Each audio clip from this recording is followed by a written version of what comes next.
Primer podcast del año, Pedro. ¿Cómo suena esto, eh? Importante, ¿eh? Importante. De este 2022 en el que yo creo que tenemos puestas como muchas esperanzas todas, ¿no? Es como, ¿qué nos traerá el 2022, Pedro? Bueno, habrá que trabajarlo, a ver qué trae. Recordar malas madres, esos propósitos que tenemos, que sean propósitos cercanos, que realmente podamos cumplir, que no nos pongamos metas muy complicadas, sino realmente cosas que de verdad necesitemos y sepamos que nos van a hacer, pues al final más felices, que de eso se trata. Y como todos los lunes son menos podcast, iba a decir. Los lunes son menos lunes con el podcast de Malas Madres y es un placer teneros al otro lado. Es un placer ver que comenzamos un nuevo año con nuevos podcasts, escuchando todas las necesidades que tenéis, los temas que os gustaría tener, los invitadas que me recomendáis.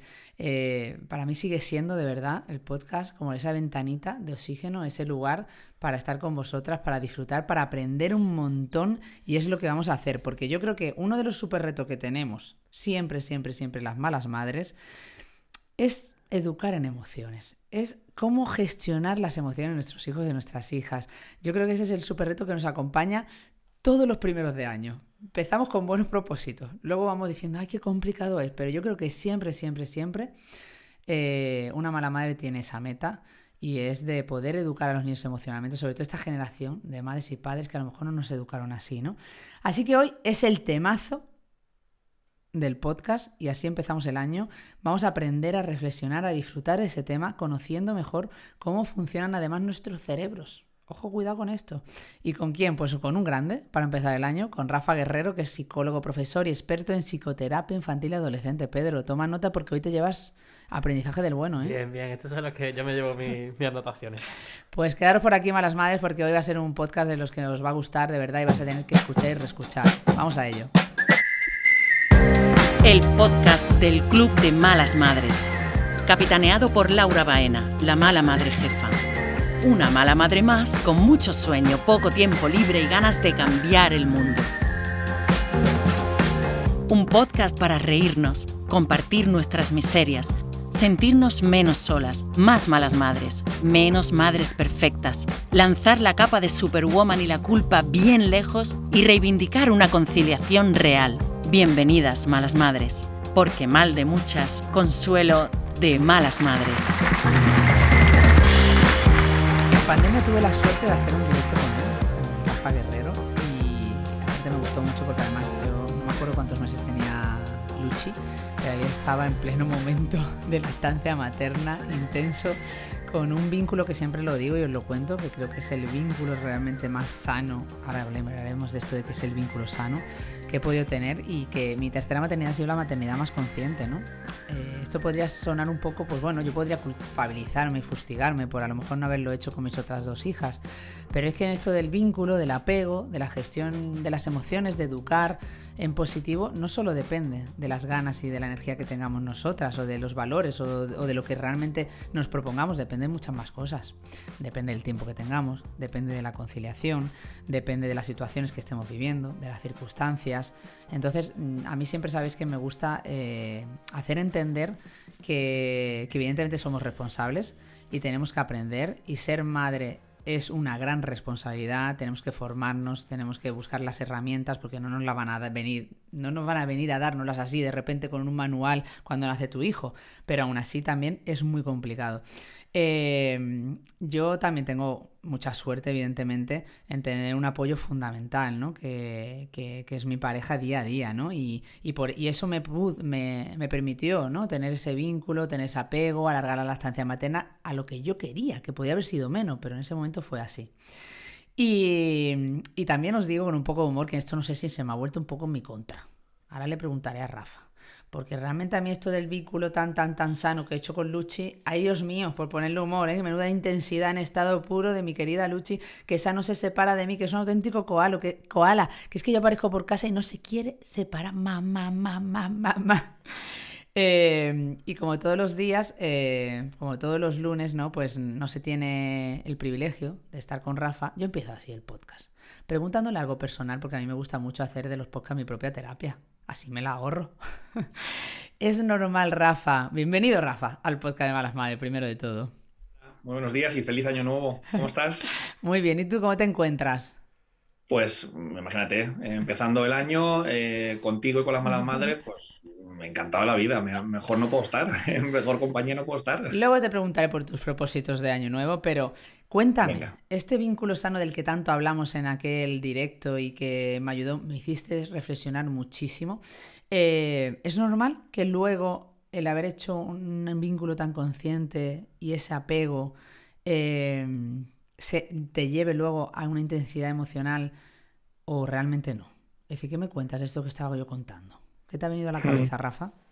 Bueno, pues mira, Laura, en primer lugar, te agradezco enormemente que me hayáis invitado, que para mí es un súper placer, ¿no? Estar aquí con vosotras. Y fíjate que decías, ¿no, Laura? Me hiciste reflexionar. Bueno, pues ya está. Para mí, Laura, objetivo cumplido. Es decir, que de lo que se trata es de que reflexionemos, de que seamos conscientes y de que día a día vayamos siendo mejores madres y mejores padres, que cada vez seamos más conscientes de lo que hacemos, de cómo lo hacemos y de qué cosas podemos mejorar y qué otros aspectos son nuestros puntos que tenemos que ir aprendiendo y mejorando, ¿no? Eh, bueno, date cuenta que, claro, que nuestros niños, sobre todo los niños pequeños, son dependientes. Es decir, venimos a este mundo con un cerebro no solamente tan chiquitito, que desde luego es chiquitito, ¿no? Pero no es lo importante el tamaño, sino la conectividad cerebral es tan mínima, la wifi cerebral, Laura, es tan baja, tan inexistente, voy a decir, que es que nos necesitan.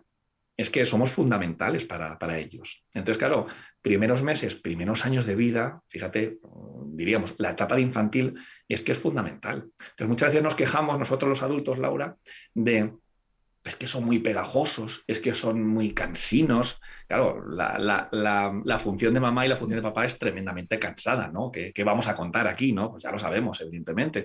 Pero es que en ese proceso de que se hagan autónomos, que vayan aprendiendo por sí mismos, para poder llegar a ese punto, Laura, necesitan que durante mucho tiempo estén con nosotros, durante muchos años.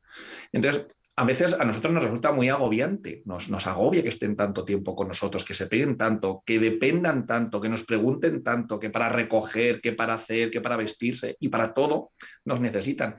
Pero es que es normal. Lo que pasa es que a nosotros nos agobia y queremos que sean autónomos ya. Y eso, Laura, no existe. Eso existe en el dragón de Komodo.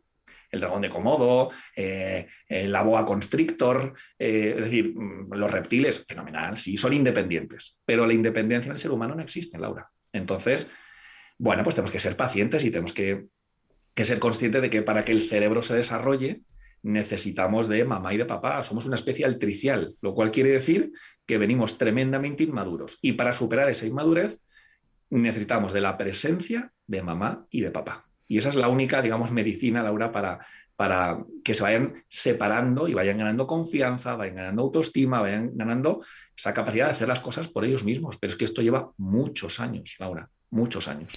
Pero está claro que no todos los niños y las niñas son iguales. Quiero decir, yo desde mi propia experiencia, tú también como padre, creo que era también de 3, ¿no, Rafa? De dos. Ah, de 2. Sí. ¿Qué edad tenían los tuyos? Pues tienen 3 y 5 recién cumplidos, además los dos. Estás ahí también. Pero no todos los niños y todas las niñas son iguales y te das cuenta en tus propios hijos. Realmente, sí, esta intensidad que yo estoy viviendo con Lucía, que es la tercera, es mucho más fuerte que con las otras. También hemos pasado una pandemia, ha sido una situación distinta, su madre está en casa, con lo cual ese apego ha sido mucho más fuerte porque es real, quiero decir, físicamente hemos estado juntas. Claro. Depende de eso que yo te digo en plan divertido, de intensidad, o depende de cada niño, de cada niña y de cómo funciona su cerebro. Claro. Depende de todo, Laura. A mí me gusta decir que cuando hablamos de crianza, cuando hablamos de educación, no hay nada que no influya. Todo afecta, todo influye. Algunas cosas, Laura, influyen para bien, otras influyen para mal, unas influyen muchísimo y otras influyen poco. Apenas influyen, pero todo influye. Entonces, claro, ¿de qué depende? Tú dices, oh, Rafa, ¿cómo es posible que teniendo 3 tengas relaciones diferentes con ellos 3? Pero es que es así, porque cada niño, cada niña es un mundo, tiene una genética diferente. Desde luego que tiene a los mismos padres, sí, o no. Claro, es posible que tengamos niños que no sean del mismo padre o de la misma madre, sí, desde luego, pero siendo del mismo padre y siendo la misma madre, son diferentes. En primer lugar, porque ellos son diferentes. Y en segundo lugar, Laura, y esto es algo que no somos conscientes de ello o no queremos ser conscientes de ello, nos pensamos que les educamos igual, lo cual no es cierto. Porque claro, tú no educas igual al primero que al segundo que al tercero. Y nos guste o no nos guste, no educamos igual al mayor que al pequeño, y no educamos igual a un niño que a una niña, y no educamos al que es más sensible del que es más independiente, y no educamos al que es igual, al que es más extrovertido del que es más introvertido. Es que no les educamos igual. Y queremos, por nuestra sanidad mental, Laura, queremos pensar, aunque no es cierto, que les educamos igual, que les criamos igual. Y esto en consulta lo escucho todos los días. No, pues si a nuestros hijos los educamos de la misma manera. No les educáis de la misma manera. Es más, es que no es positivo que les eduquéis de la misma manera. Ah, vale, eso te iba a preguntar, porque claro, te iba a decir que si realmente lo estamos haciendo mal, porque deberíamos de realmente educarles igual.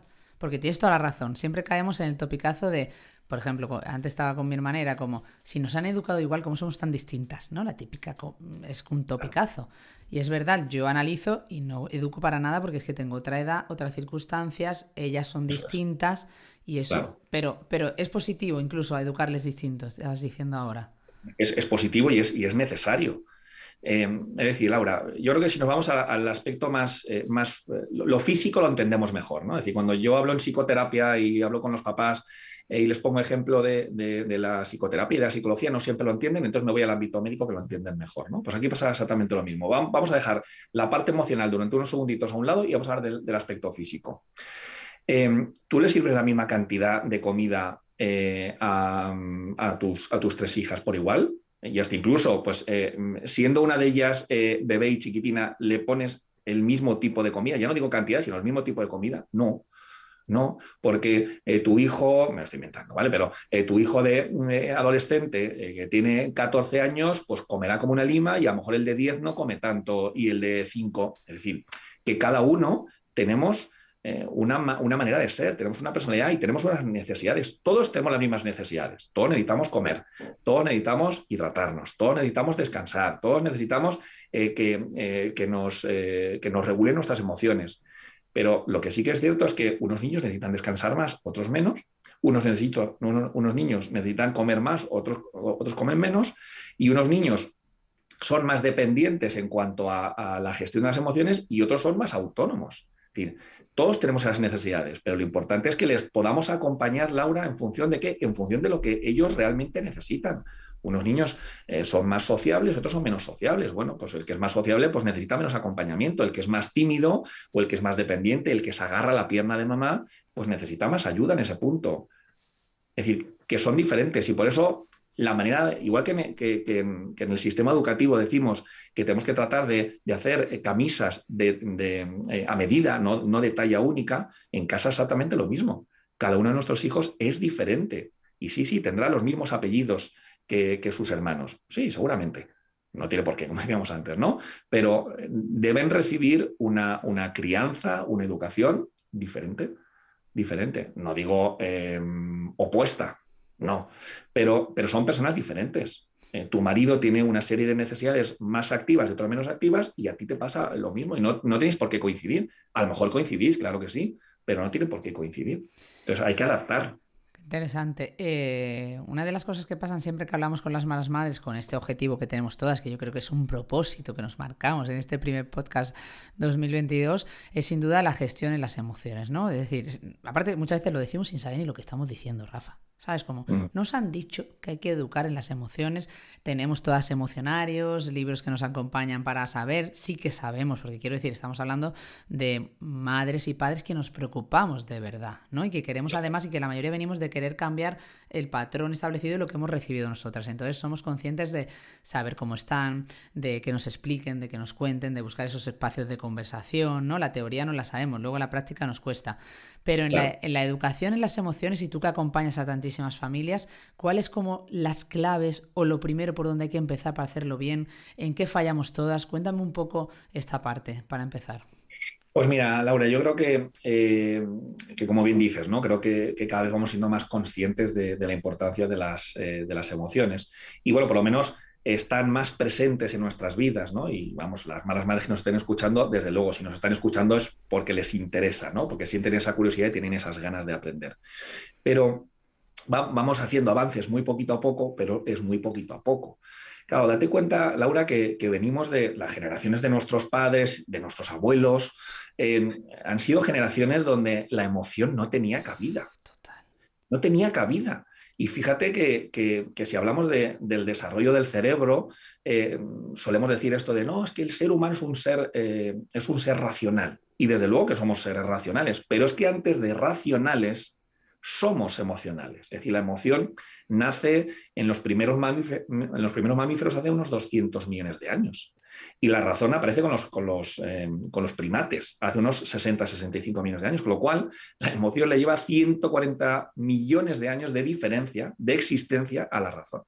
Entonces, ¿qué ocurre? Pues que como todo esto que estamos hablando de emociones, de crianza, de educación, de apego, todo esto es transgeneracional, es decir, va de generación en generación y de cultura en cultura. Lo que ocurre es que lo que hemos recibido, nuestras generaciones, lo que hemos recibido es que no hay que prestar atención a nuestras emociones, que no hay que ser consciente de ellas, que expresar emociones implica expresar que eres débil, ¿no? Esto, desde luego, mucho más marcado en la niña y en la mujer. O sea, en la niña y en la mujer ha sido más permitido y en el varón ha sido menos permitido, en el niño, ¿no? Es decir, los niños no lloran, ¿no? Que decía Miguel Bosé, ¿no? Es decir, hay tantos ejemplos en la cultura que podemos encontrar que en general nos impiden conectar con nuestras emociones, ser conscientes de nuestras emociones y luego poder expresarlas y poder entenderlas como algo natural. Entonces, lo que nos cuesta a nosotros, que tenemos muchas ganas y que tenemos muy buena intención, lo que nos cuesta es acoger las emociones, Laura, de una manera, voy a decir, emocional. Es decir, que hagamos ese ejercicio de conectar con las cabecitas, con los cerebritos, con la parte emocional del cerebro de nuestros hijos, para poder entender su rabia, para poder entender su enfado, para poder entender su tristeza, para poder entender su euforia, es decir, cualquier tipo de emoción, ¿no? Eso nos cuesta mucho. Y cuando nos ponemos en marcha, tendemos a racionalizar las emociones, ¿no? Tendemos hasta incluso a hacer juicios de valor. Pues no entiendo por qué estás enfadado, no es para tanto, venga, anda, no llores. Entonces hacemos este tipo de comentarios que son, tratamos de relacionarnos con su emoción desde nuestra razón y de lo que se trata es de conectar con su emoción, sin juzgarla. Porque es que no hay emoción. Por eso, Laura, a mí estoy cada vez más en desacuerdo con esto de emociones positivas y emociones negativas. No, señores, no. No hay emociones positivas y negativas. O si acaso, todas son positivas, con lo cual la clasificación no tiene sentido. ¿En qué se clasifican las emociones? En positivas. Pues vaya clasificación que ha hecho usted, ¿no? Es decir, todas las emociones son positivas en el sentido de que nos ayudan. A mí me encanta que mi hijo, cada vez que se asoma a un precipicio, sienta miedo. Me encanta. Porque es adaptativo. Claro, si me asomo a un precipicio y no siento miedo, o hay una persona que tiene, que tiene malas intenciones y eso no me genera miedo, mal asunto. O si mi jefe pone en marcha una norma que se saca del bolsillo y yo no siento esa injusticia, no siento rabia, mal asunto. Mal asunto. Entonces las emociones son necesarias. Por eso a mí me gusta hablar de emociones de aproximación y emociones de defensa. Pero el problema es ese, Laura, que con muy buena intención tendemos a racionalizar. Entonces, ¿cuál es el objetivo? El objetivo es que conectemos, que nos olvidemos de nosotros. Es decir, el proceso empático consiste en que yo me descentralice de mí y me centre en mi hijo. Ese es el objetivo. Y si yo soy capaz de dejarme a mí a un lado, dejar mis problemas a un lado y dejar lo que a mí me gustaría de mi hijo a un lado, está llorando porque se le ha perdido un lápiz. Y yo, como adulto, digo, pues fíjate qué tontería, que está llorando porque se le ha perdido un lápiz. Pues chico, bajamos a la papelería de abajo que hay en casa y le compro un paquete de 12 y lo soluciono. Pero esa es tu realidad como adulto. Pero no es su realidad es que ha perdido su lápiz, el que le ha regalado su abuela o el que se encontró otro día en el campo y que le hizo tanta ilusión. Y yo estoy juzgando, le estoy criticando y no le estoy permitiendo a Laura sentir esa emoción. Y las emociones no se controlan. Es decir, yo no decido qué emociones quiero experimentar. Cuando alguien se muere, me siento triste y luego lo expresaré de una manera o de otra. Cuando algo es injusto, siento rabia. Cuando algo es potencialmente peligroso, siento miedo. Es decir, las emociones se sienten de manera irremediable. Lo que sí que podemos hacer es trabajar para la gestión de la conducta asociada a la emoción. Es decir, el empujar no está bien, pero el sentir enfado no es que esté bien, es que está fenomenal. Y eso nos cuesta mucho. Nos cuesta mucho conectar con ellos. Decimos, no, yo soy muy empático, yo conecto mucho, pero esa es la clave, ¿no? El conectar con ellos. Qué maravilla, Rafa, me encanta escucharte cómo lo cuentas porque lo explicas muy bien. O sea, de verdad, conectas Gracias. con lo que es clave, ¿no? Y yo creo que ya lo has dicho, ¿no? Por un lado, no hay emociones negativas, por otro lado, es conectar con esas emociones y reaccionar según su cerebro y según sus circunstancias, según cómo se encuentra él, porque es verdad que nos pasa muchísimo, Rafa, y muchas veces nos dejamos llevar por el cansancio, por la falta de paciencia, por la falta de tiempo, y estamos dando una reacción a una emoción que no está ayudando para nada, que está al revés, Claro. ¿no? Totalmente bloqueándola y a lo mejor muchas veces ese niño que ve que la reacción de su padre o de su madre ante esa emoción es esa, va a pensar que la próxima vez que tenga esa emoción es una emoción mala. Claro, Y entonces ya claro, ahí claro. él mismo se bloquea la emoción. Claro, es que todas son válidas, Laura, y es que todas tienen su utilidad. Es decir, todas las emociones, las 300 y pico emociones de las que hablaba Vizquerra y Punset en su libro de Universo de Emociones, las 300 y pico emociones, ahí es nada, Buah. todas ellas son positivas. Todas ellas tienen en común que lo que hacen es aumentar tus probabilidades de supervivencia. Por eso llevan con nosotros 200 millones de años. Repito, 200 millones de años. Ahí es nada. Entonces, de lo que se trata es lo que decías tú antes, Laura. Vamos a ser conscientes y vamos a prestar atención a qué me indica esta emoción. Es decir, cuando yo de repente digo, pues me siento triste, pero no sé por qué, hay que hacer ahí un ejercicio, hay que dedicar, aunque sea 5 minutos o 2 minutos, a pensar qué has perdido. Porque la tristeza viene para decirte has perdido algo. Y a lo mejor has perdido el lápiz del que hablábamos antes, o a lo mejor has perdido un ser querido.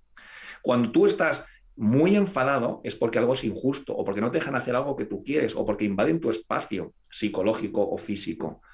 Cuando tú sientes miedo es porque hay un peligro, que puede ser un peligro que objetivamente desde fuera digamos, menuda tontería, ¿no? Fíjate que dice mi hijo que le dan miedo a los fantasmas, que si los fantasmas no existen, eso lo estás diciendo tú juzgando a tu hijo y sin escuchar a tu hijo, porque que tú creas que los fantasmas no existen, ahora mismo no es algo que haya que hablar.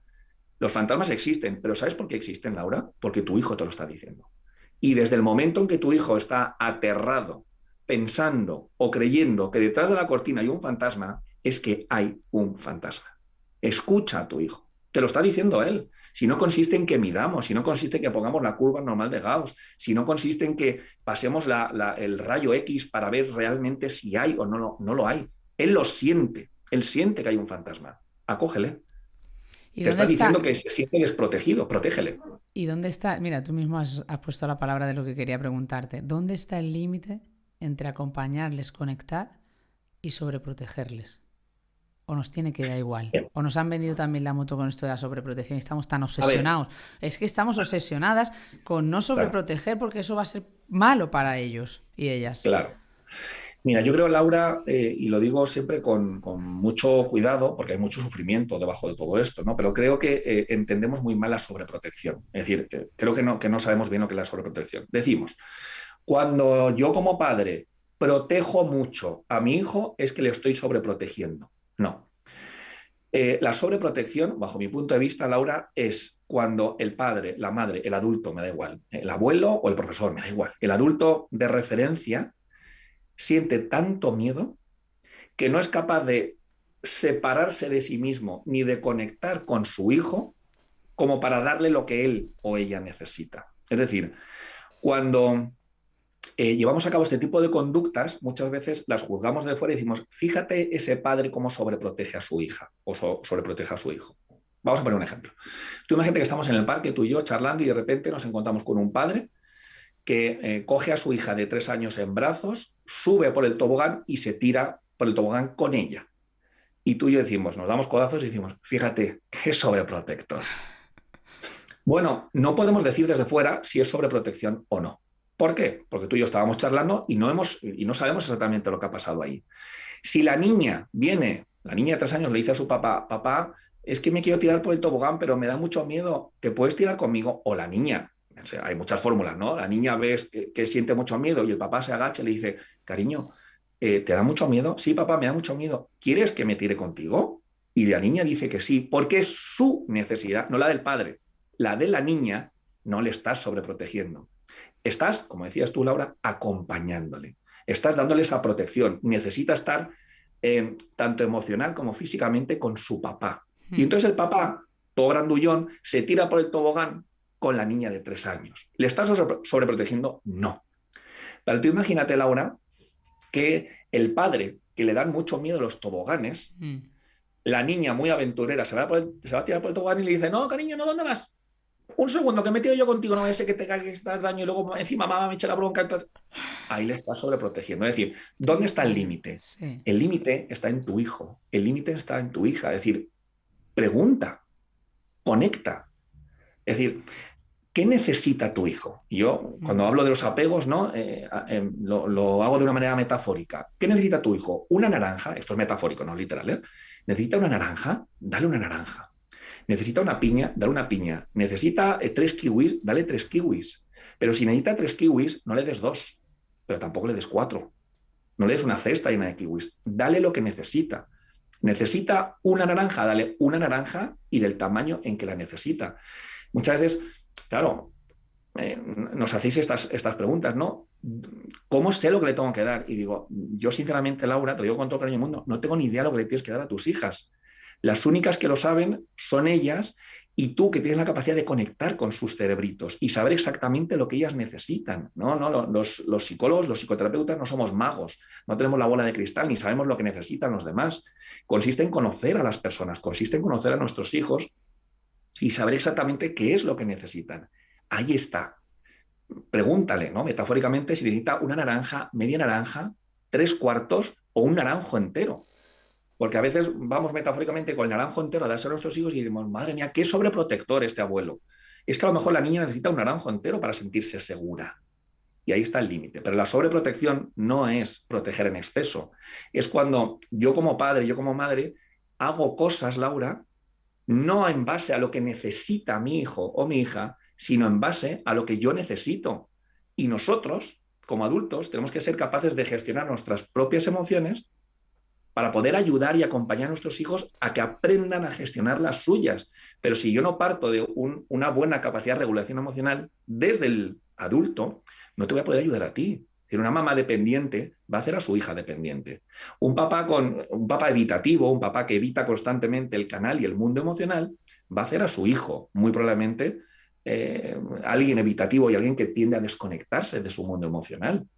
Antes cuando hablabas, ¿no?, de todas las variables, Laura, que influyen en la crianza y en la educación de nuestros hijos a la hora de gestionar las emociones, hay una de ellas, aparte de todas las que has dicho, que es la variable de los padres. Es decir, que cuando yo estoy educando en emociones a mis hijos, mis padres están presentes. Aunque físicamente no estén. Pero es que todo esto es transgeneracional.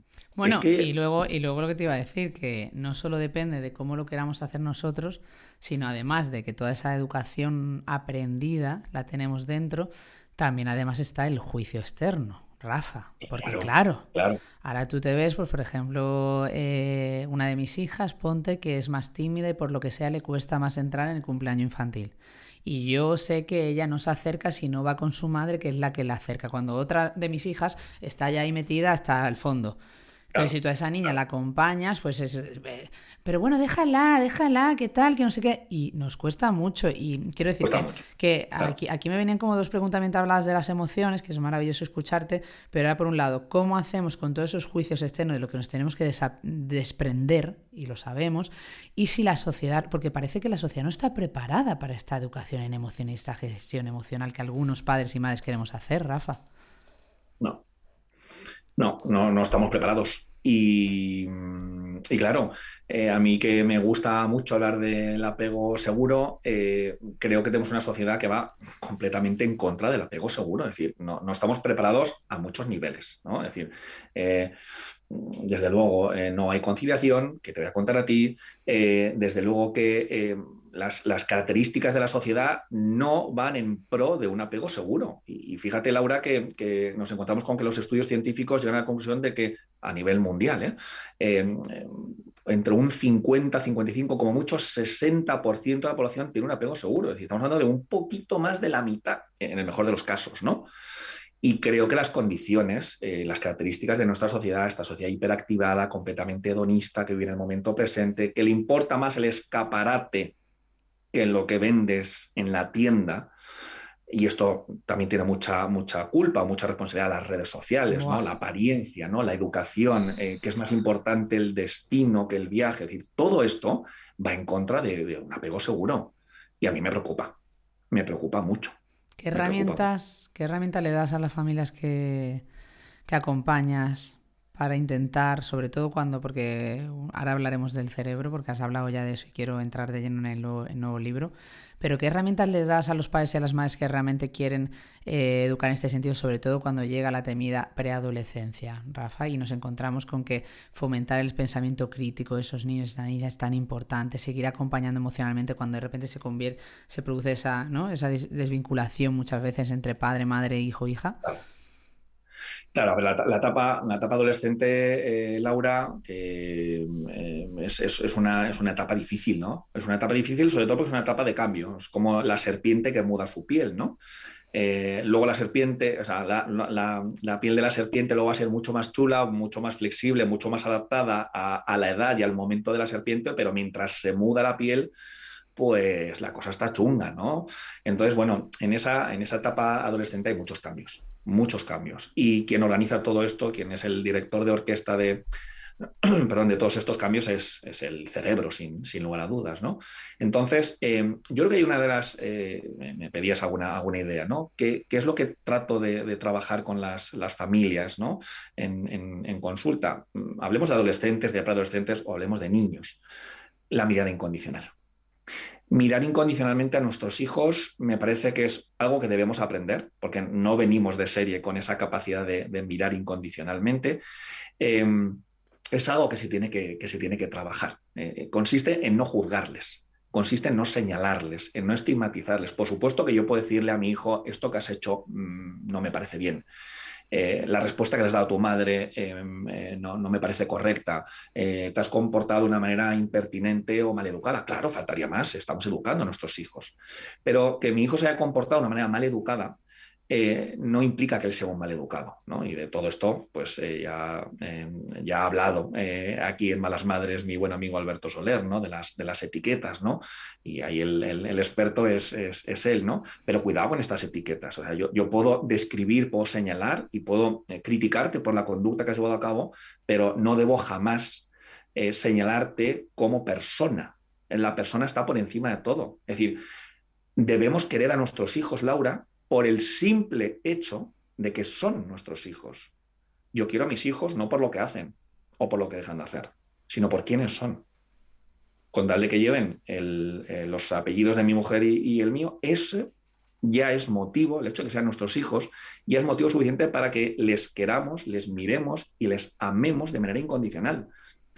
Que luego van bien en el colegio, fenomenal. Que van mal, pues habrá que ponerse a ello. Que son extrovertidos, fenomenal. Que no, pues fenomenal. Es decir, es que da igual. No es lo que hacen o lo que dejan de hacer, es quiénes son. Eso me parece que es fundamental. Y luego, bueno, pues consiste, yo creo que la tarea fundamental consiste en acompañar. Yo creo que antes has utilizado ese verbo que a mí me gusta mucho, ¿no? El acompañar. Y el acompañar implica no juzgar. Entonces vivimos una sociedad que juzga mucho, ¿no? Ponías tú el ejemplo antes, ¿no? Pues si resulta que a mi hija le cuesta mucho entrar en los cumpleaños, bueno, pues porque es más tímida, pues porque es más introvertida, por lo que sea, me da igual, si es que no estamos aquí para juzgar ni para diagnosticar. Bueno, pues, ¿qué necesita? Pues más acompañamiento. Cuando mi hija mayor o mi hija menor, fíjate, va como una flecha y ya lleva 10 minutos jugando en el parque de bolas. Fenomenal, eso que se lleva. Pero no voy a juzgar ni a una ni a otra. Entonces, ¿qué es lo que necesita? Acompañamiento. Y a lo mejor lo que necesita es estar, pues no sé, 10 minutos, 15 minutos conmigo o prácticamente el cumpleaños entero. Y justo cuando nos vamos a ir es cuando lleva 5 minutos jugando porque ya en ese momento se ha separado. Bueno, pues esas cosas a veces pasan, ¿no? Que muchas veces desde la racionalidad que hablábamos antes, Laura, es como vamos a casa de los tíos y entonces de repente pues le da vergüenza estar con los tíos y desde fuera decimos, pero bueno, ¿cómo te va a dar vergüenza estar con los tíos? Si son los tíos. Bueno, no juzgues. Ahora mismo, pues porque no ha tenido el día, porque es más tímida. porque el tío hoy le ha gastado una broma y le ha hecho encoger, me da igual, no entremos a juzgar. Ahora que necesita, o sea, por eso lo que comentábamos antes, Laura, conecta con tu hijo, conecta con tu hija. ¿Qué necesita? Estar agarrada a la pierna de mamá. ¿Tú tienes algún problema? No, no, yo encantada. Déjala. Es decir, si la respuesta está en ellos. Lo que pasa es que buscamos respuestas racionales y luego también nos preocupa mucho, ¿no? Que la gente del Mercadona me esté mirando porque mi hijo está en plena rabieta. Sí, está en plena rabieta. En plena rabieta. Y es más, me encanta que mi hijo esté en plena rabieta porque implica que siente rabia, que es un pequeño primate que experimenta el enfado y ya estamos nosotros los adultos para enseñarle a gestionar adecuadamente esas pataletas y esas rabietas para que el día de mañana no le haga eso a su jefe y a sus compañeros cuando tenga 20 o 25 años y esté trabajando. Pero me parece fantástico. Todas las malas madres queremos a Rafa con nosotras cuando el niño tenga una rabieta en el suelo del Mercadona. Y... No te creas que no me ha pasado eso alguna vez, ¿eh? No te creas. Rafa, explica que no pasa nada. Bueno, no, pero el caso es eso, es verdad que nos sentimos eternamente juzgadas y luego aquí se me viene a la cabeza mientras hablabas, pues eso, la invisibilidad y el poco respeto que hay hacia y poca perspectiva de la infancia en la sociedad, Rafa, y venimos de una pandemia en la que se ha demostrado que los niños y las niñas han sido los últimos, que ha sido increíble y que hablamos mucho de la importancia de la infancia, de la educación y luego es como no queremos a los niños visibles, es decir, no queremos que el niño pase por aquí mientras hay una reunión, no queremos que el niño moleste, no queremos que el niño llore, no queremos en el tren que un bebé, o sea, yo me he visto en tantos viajes Málaga-Madrid con bebés, con miradas que me he acabado yendo al pasillo porque mi hija molesta por llorar. ¿Sabes lo que te quiero decir? Es increíble. Y encima te miran, como que qué mala madre eres que no estás educando a tus hijos, ¿no? Entonces al final nos vemos los padres y las madres ocultando a los niños, intentando que no molesten, intentando que no cojan nada del Mercadona, intentando que no se peleen, intentando que tal. Y al final eso, muchas veces gestionas las emociones mejor en casa, pero a la hora de salir a la calle te cuesta muchísimo. Eso me pasa mucho, por ejemplo, mi hermana tiene un niño súper movido y que es muy movido, que es que él necesita mucha energía y se mueve y tal. Entonces, claro. Mi hermana en casa lo gestiona muy bien porque ella la acompaña y habla con él y tal, pero en el momento que salen fuera, como la familia, el entorno, no lo entiende, no lo comprende, lo está juzgando todo el día, se producen conflictos, Rafa, ¿sabes? Total. Y es horrible, pero bueno, más allá de eso, dime. Yo creo, perdona Laura, yo creo que, y se ha demostrado en pandemia y se sigue viviendo, es decir, los niños son, desgraciadamente, y me duele muchísimo decirlo, los niños son invisibles. Total. Y los únicos momentos en los que atendemos o miramos a los niños es como tú decías, ¿no? Para lanzarles esa mirada con el láser, ¿no? O bien al padre, a la madre, o bien a los niños por lo que están haciendo o dejando de hacer. Mira, hace unas semanas, la abuela de mi mujer falleció. Y bueno, pues claro, ya sabíamos que iba a llegar ese momento y bueno, pues todo esto, mi mujer es maestra, con lo cual, imagínate, pues estamos todo el día hablando de educación en casa, nos encanta, ¿no? Y ya teníamos previsto que en el momento en que falleciera la yaya, la bisabuela de mis hijos, íbamos a ir al tanatorio, ¿no? Nosotros, evidentemente, ¿no? Y planteándonos esta situación con nuestros hijos, nosotros teníamos muy claro, mi mujer y yo teníamos muy claro que nuestros hijos de 3 y 5 años tienen el derecho de poder decidir si se querían despedir de su bisabuela, de la yaya, o no. Lo teníamos clarísimo. Y bueno, pues cuando llegó el momento, se lo contamos a nuestros hijos y entonces les dijimos, ¿queréis ir al tanatorio? Y los dos dijeron que sí. Bueno, pues para allá que fueron, pues bueno, evidentemente no iban a estar el día entero en el tanatorio, fueron al colegio y después del colegio fui a buscarles y me los llevé al tanatorio. Y les dije, chicos, ¿queréis ir a despediros de la yaya? Sí, queremos. Y fueron. Te puedo decir, Laura, que uno de los peores momentos que yo he pasado como padre y donde más juzgado me he sentido es entrando de la mano de mis hijos en el tanatorio. No hablo de dónde estaba nuestra familia, sino hablo del resto de las salas, del resto de personas que estaban en el tanatorio. La gente dándose la vuelta, la gente, claro, no había niños. Es que no está normalizado, porque ¿cómo un niño se va a enfrentar a la muerte o cómo un niño se va a enfrentar? Entonces, lo pasé muy mal. Lo pasé realmente mal, pero estaba muy convencido. De hecho, al día siguiente ellos decidieron que también querían ir al entierro, ¿no? Y nos encontramos con miradas que juzgaban y que te miraban de una manera muy, muy desagradable, una vez más, porque ¿qué hace este niño en el tanatorio? Lo mismo que haces tú. Pues Lo mínimo que haces. te aplaudo porque realmente es una cosa, una conversación que yo también he tenido con mi pareja y siempre hemos dicho que el día que falte uno de los abuelos, ellas también decidirán, porque yo no tuve la oportunidad ni me preguntaron, como a tanto, como a la mayoría, y por eso te pasó eso. Pero es que es súper importante también tener esa decisión y además es que encima el tema de la muerte es que es increíble, cómo no se nos educa y cómo luego somos unos adultos traumatizados con la muerte. Totalmente. Entonces, Totalmente. es que y dejemos ya de invisibilizar y de no tenerlos presentes, o sea, es increíble. A los Eh, niños y a estas emociones tan desagradables, es decir, exacto. la rabia vaya, pero la tristeza la llevamos fatal y el miedo vaya también. Pero seguramente Pero si la los niños tristeza, se pueden despedir de su yaya, será más fácil luego acompañarles, ¿no? En esas emociones que vayan a claro, tener. claro, claro. Yo me encontraba con mi entorno, ya no solamente gente de fuera, sino mucha gente de mi entorno me decía, pero Rafa, Sí, es la típica frase. qué necesidad de llevar a tus hijos al tanatorio? Y dije, la necesidad que tienen ellos. ¿Y quién no Yo no tengo necesita? ninguna. Claro. Yo quería estar ahí, pues porque era la abuela de mi mujer y le tenía muchísimo aprecio y muchísimo cariño, una mujer excepcional. Eh, ¿Qué necesidad? La que ellos han querido tener y ellos tienen el derecho, igual que lo tengo yo, igual que lo tienes tú, de despedirse de alguien a su manera. Y bueno, la verdad que fue toda una experiencia y Totalmente. la cual, bueno, pues nos hemos sentido, Tato, mi mujer y yo, muy, muy orgullosos de haber llevado a cabo esa acción, pero claro, te genera muchas dudas, claro, desde luego que sí, cuando la gente te mira y cuando no es habitual que haya niños en tanatorios, cuando no es habitual ver niños en los cementerios. Y claro, si tú llevas a tus hijos a bodas, a comuniones, a fiestas, a los parques y a bailar, ¿por qué no los llevas a los cementerios y a los tanatorios? ¿Por qué no? Porque ¿ cultural. por qué no les comentas estas situaciones? Es decir, ¿por qué nuestras generaciones, por qué nuestros padres, Laura, no nos han informado o no nos han dado la oportunidad de despedirnos o de llorar o de estar tristes? ¿Por qué? Porque nos blindan, nos extirpan, nos desconectan de emociones que son necesarias. Ante la pérdida viene la tristeza. Y tan importante es estar triste como estar alegre. Ya está bien de meter alegría por todas partes. Ya Ya está ves, bien. total. Ya está bien. Y esa culpabilidad que nos ponen a los padres y a las madres si ese niño no es todo el día feliz y happy, Rafa. Porque si tú tienes un niño más serio, Tarifa plana. que habla menos, que tal, pues ¿sabes? Es como te miran hasta con condescendencia de decir, ¿no? Es brutal.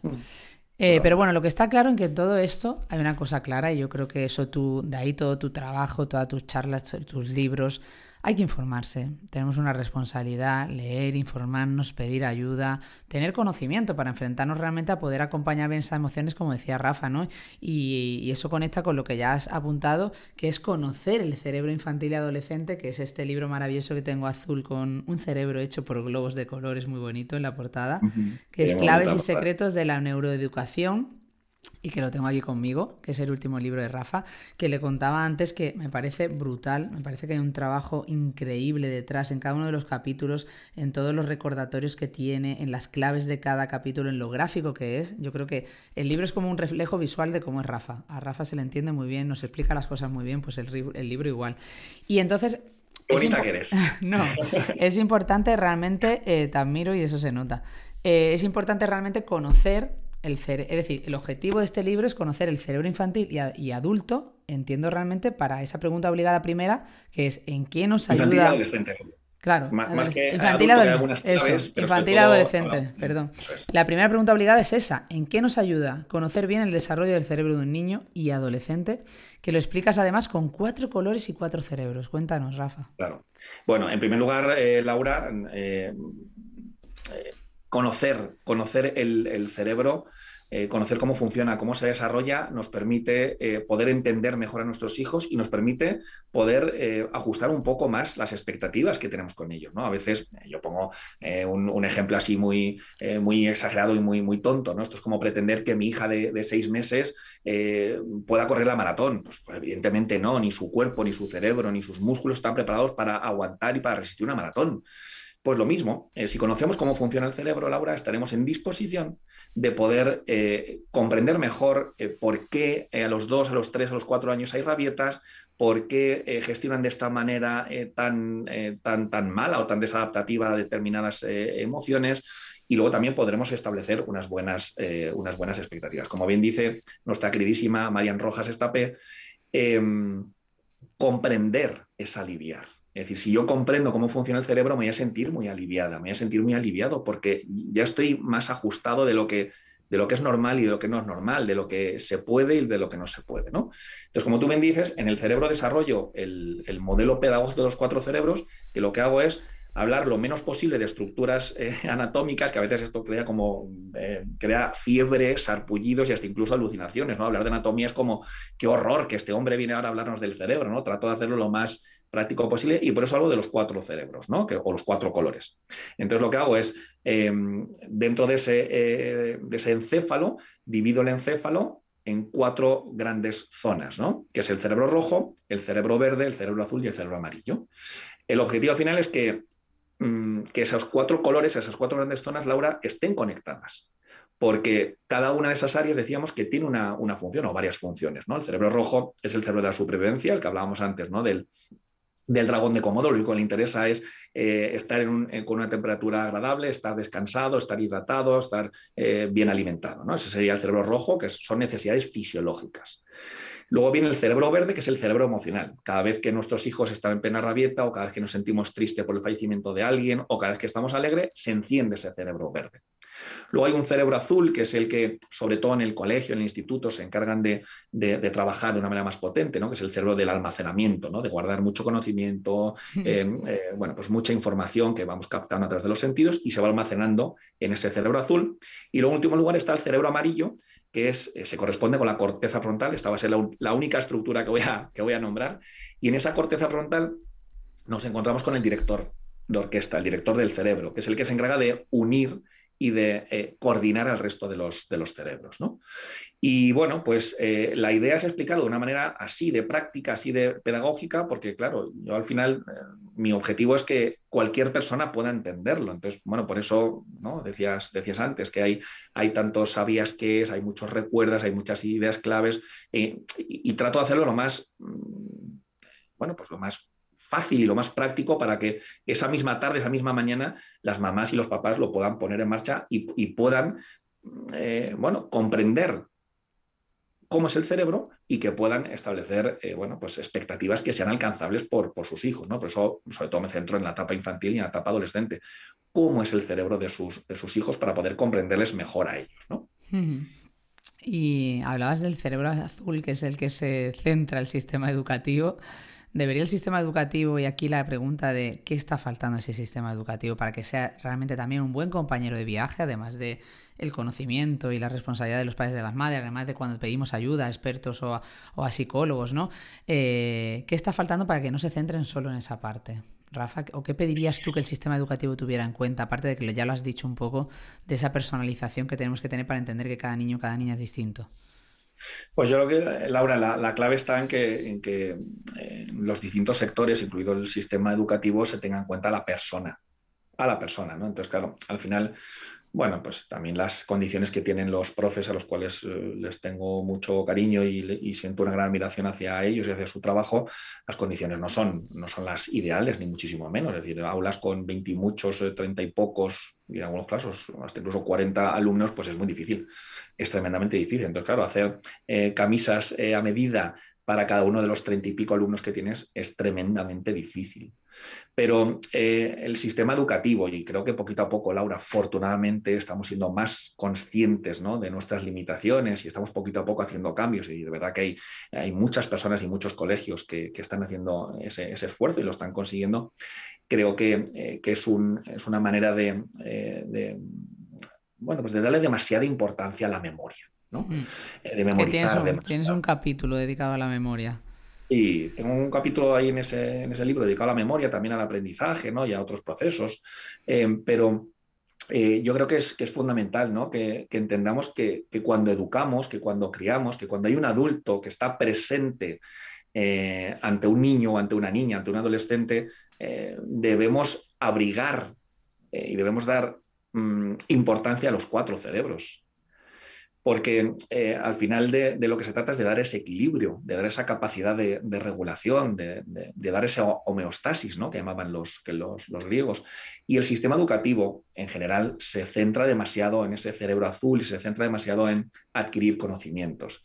Y a mí bueno, te puedo reconocer que a día de hoy, mis hijos están en la etapa infantil, ¿no? A día de hoy mi mujer y yo no hemos abierto un solo boletín de notas, no nos interesa lo más mínimo. Vamos a las tutorías porque a nosotros lo que nos interesa es lo que nos cuenta el profe, ¿no? Y cómo vienen nuestros hijos del cole, ¿no? Es decir, a dónde llegan nos da exactamente lo mismo. Lo que queremos es saber cómo están con sus compañeros, cómo se relacionan, cómo se vinculan, qué conflictos tienen. Eso es lo que nos interesa, ¿no? Saber lo que no ves en casa. Claro, porque al final el destino me da igual. Me da igual, yo lo que quiero es saber el viaje, cómo son los procesos. Y hay muchos procesos que se ponen en marcha, inician en infantil y acaban en la adolescencia o acaban años más allá o acaban en la etapa adulta. Es decir, cuántas cosas hacemos, ¿no? Las malas madres hoy, es decir, estamos sembrando hoy para el día de mañana recoger, Laura. Es decir, que educar es invertir en futuro. Muchas veces es, doctor, ¿qué puedo hacer para que mi hijo deje de hacer? No, es que no hay recetas mágicas. Hay que sembrar, hay que cultivar, hay que cuidar esas semillas, hay que regarlas, hay que abonarlas, hay que cantarles a esas semillas y hay que darles ese cariño, ¿no? Para que el día de mañana usted pueda recoger las patatas y usted pueda recoger los tomates. Pero no, ¿qué puedo hacer para que tenga tomates aquí abajo? Pues si usted no está plantando nada. Eso me conecta con otra cosa que te quería preguntar, aparte de dejar aquí también dicho, qué absurdo es ponerle a un niño de 6, 7 años un 4. Por ejemplo, suspenderle, no sé, es que me parece tan absurdo porque luego eso genera en ellos una reacción, un comportamiento, una inseguridad, no sé, es que de verdad, es que veo esa situación y no entiendo nada. Me conecta un poco que siempre nos llegan muchas malas madres, ¿no? Sin saber realmente si sus niños necesitan ayuda, ¿no? O si ellas no están haciéndolo bien, o en qué momento necesitan pedir ayuda, ¿no? Porque a lo mejor no tienen las herramientas, porque a lo mejor se les está yendo de las manos, porque no son capaces, porque no tienen esa capacidad o esa habilidad. Muchas veces la alerta llega cuando un profesor o una profesora le dice, oye, su hijo necesita ayuda. ¿Sabes qué? Me das como esta rabia, porque quiero decir, yo creo en el sistema educativo que seamos equipo, que colegios y padres sea ese lugar seguro en el que estemos conectados, como tú dices, y me parece fundamental.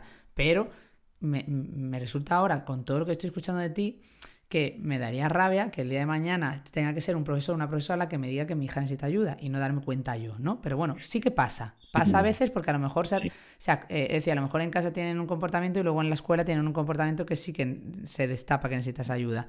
Pero bueno, más allá de eso es como que tendemos a comparar a nuestros hijos y a nuestras hijas, Rafa, con una supuesta normalidad, ¿no? Entre comillas, que es la que en teoría está establecida. Entonces, cuando tú tienes un niño o una niña que de repente sale de esa supuesta normalidad y sientes que son distintos o distintas, porque aparte eso es una cosa que yo creo que hay una intuición, pues a veces pensamos que les pasa algo o que tienen algún trastorno cuando en realidad no lo hay. Y nos obsesionamos incluso en buscar respuestas a su comportamiento. Entonces, ¿cómo ayudar a las malas madres para que sepan si realmente cuándo necesitan ayuda, cuándo no? ¿Cómo tenemos que afrontarnos? Porque de verdad que surgen muchísimas dudas en este sentido.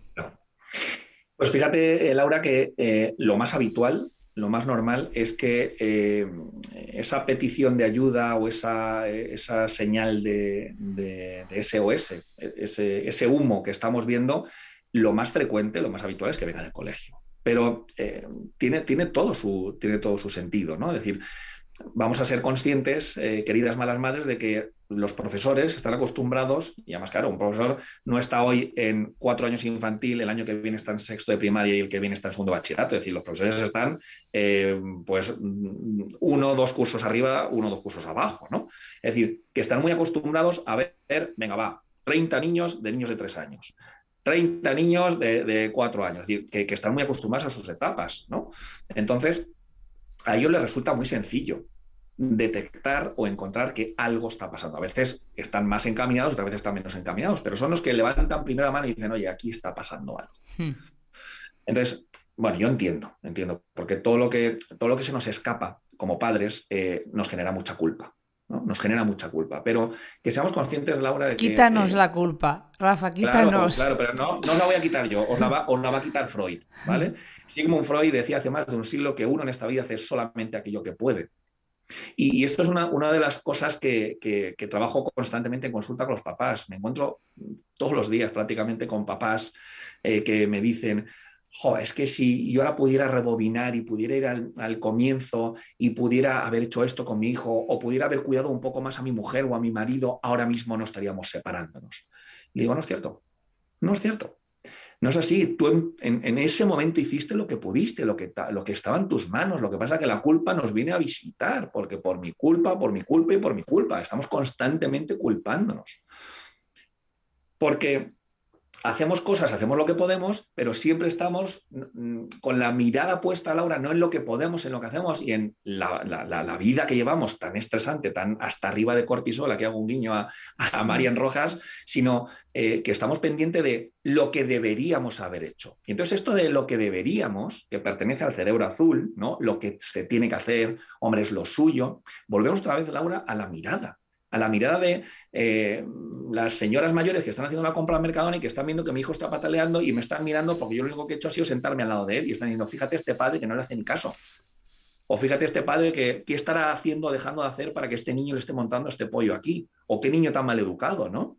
Estamos prejuzgando. Usted, señora, no sabe cuál es nuestra historia. Por lo tanto, usted no tiene, no digo derecho a decir, usted no tiene derecho a opinar. Usted no tiene derecho a opinar. Entonces, esa culpa hay que transformarla, hay que meterla en un transformador, Laura, y hay que convertirla en responsabilidad. Yo soy responsable de lo que hago y de lo que dejo de hacer, pero no soy culpable, porque todas las malas madres llevan a cabo las 50.000 acciones que lleváis a cabo a lo largo del día con vuestra mejor intención, pero no soy Superwoman ni se os espera. Es que no soy Superwoman. Entonces, pero existe, una vez más, por todos esos mandatos sociales, familiares, culturales que existen de tenéis, debéis, hombre, es lo suyo, cómo lo vas a hacer. Y entonces, al final, uno se convierte en un multiusos que no llega a ningún sitio. Entonces, transformemos la culpa en responsabilidad. ¿Qué crees que tenemos que tener en cuenta, sabes, como los indicadores que tú dices, oye, estos indicadores tienes que tenerlo en cuenta, Laura, malas madres, para saber si realmente tu hijo o tu hija necesita ayuda o tú no estás consiguiendo ayudarle? Vale. A mí no me cabe la menor duda, y voy a repetirte, Laura, que esto lo veo constantemente en consulta, de que los papás lo saben perfectamente. El niño lo sabe. Es decir, el niño que recibo de 3, 4 años en consulta, no, los padres me dicen, no, les hemos dicho, no inventéis. No inventéis. El niño cuando viene a consulta hasta con 3 y con 4 años sabe perfectamente que no eres un amigo de papá, como les dicen habitualmente. No. Y que vas a ir ahí a hacer unos juegos muy divertidos. No. El niño sabe perfectamente que tú eres un profesional, sabrá que eres un psicólogo o no, pero lo sabe perfectamente, ¿no? Entonces, de lo que se trata es de poder ayudar y de poder acompañar, ¿no? desde esta visión. No sé por qué te estoy contando esto, Laura. ¿Qué tenemos que tener en cuenta para saber que necesitamos ayuda? Eso es. O todos necesitamos ayuda. Los padres... Bueno, oye, Laura, ¿por qué el 100% de la población va al médico? Ya. Claro, el 100% de la población va al médico, pero solamente un porcentaje muy bajo va a psicoterapia. Bueno, no sé, yo te lo digo sinceramente, yo creo que todos y todas necesitamos en un momento dado la ayuda psicológica, todos. Claro, es que si antes hablábamos de la importancia de atender a la persona, no atender a la memoria, no atender al aprendizaje, no atender a la emoción, es decir, atendemos a la persona, pues aquí pasa exactamente lo mismo. No podemos disociar y separar el cuerpo de la mente, voy a decirlo así de una manera muy, muy romanticona, ¿no? Que no se puede. Entonces, ¿por qué todos vamos al médico y solamente unos pocos elegidos, unos pocos valientes, que por cierto son los más valientes, los que vienen a consulta son los más valientes, acuden a psicoterapia? Bueno, entonces, como te decía, la mayoría de los padres, cuando me preguntan, bueno, Rafa, ¿y tú crees que esto que te estamos contando implica que tengamos que recibir ayuda? Y digo, si es que vosotros me lo estáis diciendo, es decir, que estéis aquí sentados, que estéis preocupados, que estéis viendo que tenéis una problemática con vuestro hijo por aquí, que tengas otra problemática por allá, eso ya implica que hay algo que se puede mejorar. Es decir, yo no soy nadie para decir iniciar o no iniciar el proceso psicoterapéutico, pero creo que si hay algo que no está yendo del todo bien o hay algo que se puede mejorar, o sobre todo, Laura, hay sufrimiento, vamos a por ello. Es decir, si te duele la rodilla no vas al médico, si tienes un pinzamiento en no sé dónde no vas al fisio, bueno, pues vamos a por ello. Y entonces ya, para acabar de rematar esta pregunta, indicadores. Uno, a nivel alimenticio, ¿ha habido un cambio importante en la alimentación? ¿El niño comía normal y de repente deja de comer? ¿O de repente empieza a comer como una lima? Bueno, cambios así drásticos, cuidado en la alimentación. Dos, sueño, descanso. ¿De repente ha empezado a dormir mal? ¿De repente ha necesitado dormir mucho más? ¿Está súper cansado? Tenía 5 años y dormía sin pañal desde hace ya unos cuantos meses, pero de repente se ha vuelto a hacer pis, terrores nocturnos, es decir, ¿qué ocurre en el ámbito del sueño y del descanso? ¿Vale? Una alimentación, 2, descanso, 3, súper importante, colegio. ¿Ha ocurrido en algo el cole? ¿Te han dicho algo los profes? Oye, de repente, pues resulta que es que tu hija, resulta que es que tu hijo no quiere salir al patio, no quiere estar con nadie, solo quiere estar conmigo. De repente ha ocurrido algo así como muy abrupto, ¿no? Muy exagerado, y hay algo en el cole, ¿no? O notas, de repente ha pegado un bajón en las notas, algo, ¿no? Oye, antes iba mucho con estos amigos y ahora de repente no va con ellos y ahora está solo en el patio. Bueno, ¿y qué pasa ahí, Laura? No tengo ni idea. No tengo ni idea, pero es algo que nos debe llamar la atención. Y luego, en cuarto y último lugar, síntomas. Hay síntomas por ahí que de repente resulta que es que tiene un tic, que de repente dice que el corazón le va muy deprisa. No sé, algo por ahí a nivel físico, a nivel de sintomatología que nos pueda llamar la atención. Esos serían como los 4 grandes ámbitos que debemos estar pendientes de las malas madres, de que a lo mejor hay algo, que no quiero decir que sea gravísimo, pero algo que se puede mejorar y que debemos, una vez más, no sentirnos culpables. No, ay, madre mía, es que tenía que haberme dado cuenta cuando él me dijo y el otro día yo no le hice caso, claro, tenía razón, que me decía que lo diga barriga, decía, anda, déjate de tonterías, tenía que haber, debía, ¿no? No, hiciste lo que pudiste en ese momento. Ahora que ya lo sabes, hazte responsable. Y ahora pon en marcha todos los recursos que tú tengas y los que no, los buscas a por ellos, ponte en manos de un profesional, ponte en manos de un compañero, de un amigo, de alguien que te pueda ayudar y que podamos ir reconduciendo la situación. Decía Marian Rojas Estapé, nuestra querida Marian, autora del epílogo del libro El cerebro infantil y adolescente que tenemos aquí y que ya hay que recomendarlo a todas las malas madres que nos estés escuchando, que mientras más tratas con cariño a los niños y a las niñas en la infancia, más independientes serán en la vida adulta. Esto es como esa contradicción que nos hace como clic con todo lo aprendido, ¿no? ¿Por qué pensamos al contrario muchas veces, Rafa? ¿Y qué genera también ese cariño y apego entre madres, padres, hijos, hijas? ¿Por qué es tan importante para ti? Pues fíjate, porque somos tremendamente evitativos. Evitamos mucho. Evitamos al niño y evitamos el contacto, ¿no? Es decir, y esto lo estamos viendo hoy en día con los dispositivos tecnológicos. Es decir, o el contacto ocular. Cuesta mucho ir a un restaurante, ir a una cafetería y cuesta mucho conseguir contacto ocular con el camarero. Cuesta mucho mirarnos a los ojos. Es que es fundamental. Somos una especie altricial, decíamos antes, una especie que venimos muy vulnerables sin nacer, venimos antes de tiempo y necesitamos del contacto ocular. Yo siempre recomiendo, ¿no? Se recomiendo a las malas madres que vean un vídeo muy cortito de 3-4 minutos que se llama el Still Face, ¿no? De Edward Tronick. Lo ponéis en YouTube, lo veis y veis lo terrorífico que es para un niño que su madre se quede congelada. Es una investigación, es un estudio, ¿no?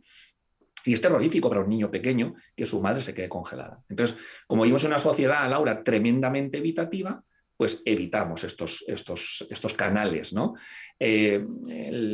Fíjate cuando, hasta incluso de vez en cuando, en una conversación coloquial, ¿no? Con nuestros amigos, que decimos, ay, que se te cae la baba, y lo decimos como a malas, ay, que se te cae la baba con tu hijo. Pues claro que se me cae la baba con mi hijo, ¿cómo no se me va a caer la baba con mi hijo? Claro que sí. Es decir, ya lo decía Jesús Puente hace unos cuantos años, lo que necesitas es amor, que iba el hombre con caravana por todos los pueblos de España, ¿no? Y antes ya lo decían los Beatles, ¿no? All you need is love. Es que es lo que necesitamos.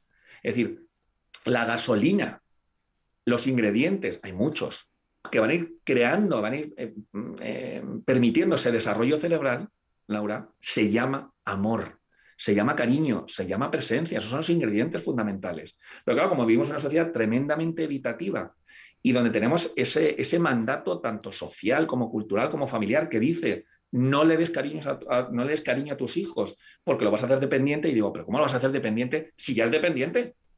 Si ya es dependiente. Es decir, la única manera sana, insanas hay 50.000, pero la única manera sana, Laura, de conseguir llevar a un niño, acompañar a un niño desde su más absoluta fragilidad, vulnerabilidad, inmadurez, lo cual le convierte en dependiente, llevarle de esa dependencia, de cuando son muy chiquititos, de cuando son bebés, a una situación que vamos a llamar de autonomía, que no de independencia, porque la independencia no existe en el ser humano, la única manera es mediante algo que se conoce como los buenos tratos.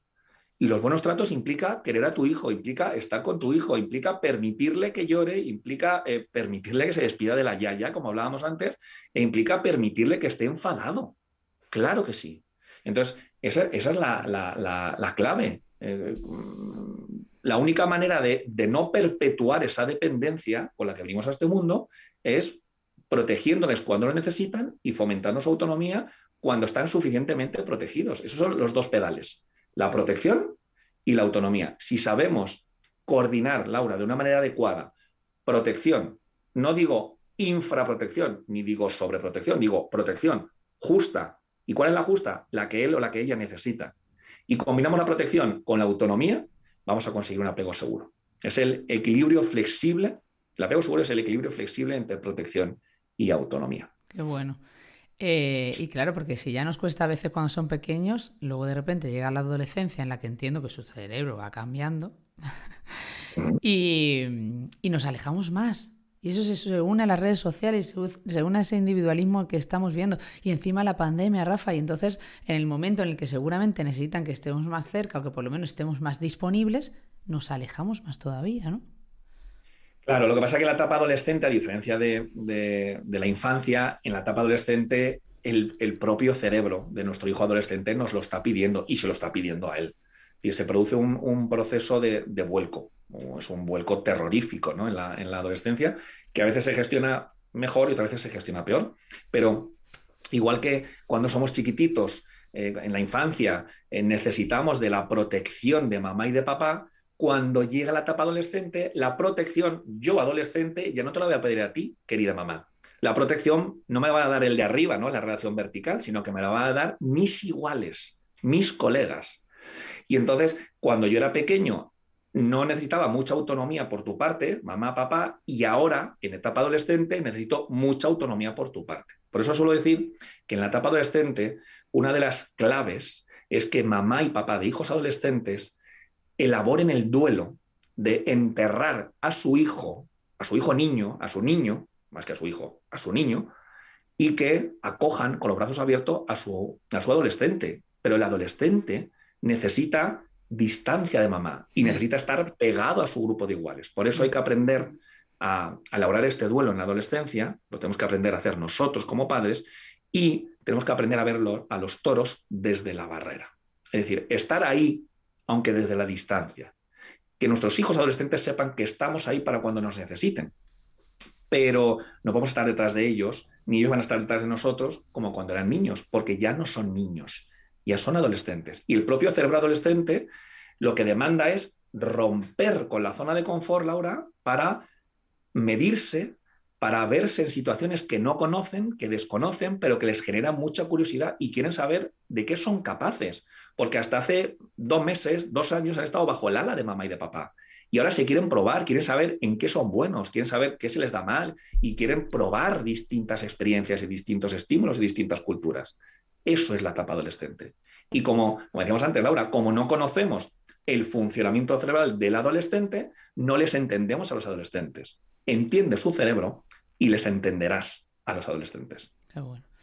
Viaja y observa con Telmo los misterios de los dinosaurios y el antiguo Egipto.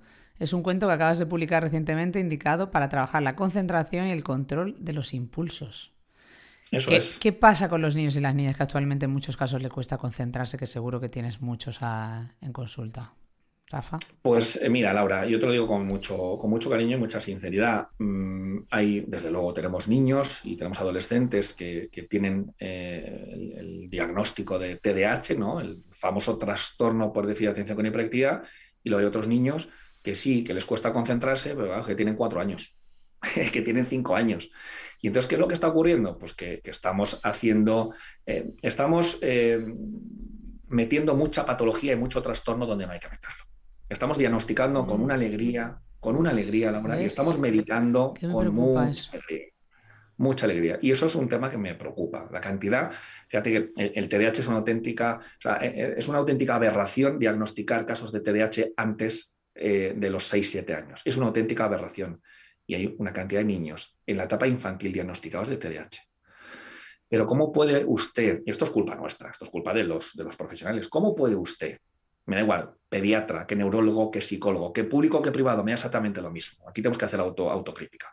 ¿Cómo puede usted, iba a decir criticar, cómo puede usted diagnosticar a un niño cuyo cerebro se está desarrollando, sobre todo en la etapa de infantil, y que no es hasta los 6 o 7 años, que tiene un mínimo de capacidad de concentración y un mínimo de control de los impulsos? ¿Cómo puede usted, antes de que el cerebro esté maduro, diagnosticar a este niño de un trastorno tan grave y con tantas repercusiones a todos los niveles, pero también a nivel social, como es el TDAH? Esto es como, siguiendo con el ejemplo de la maratón de mi hija de 6 meses, como si yo dijera que mi hija, desde hoy, que tiene 6 meses, le diagnostico incapacidad para correr la maratón. Pero ¿quién es usted para ponerle ese techo a mi hija? ¿Quién es usted cuando su cuerpo y cuando su cerebro aún no está preparado?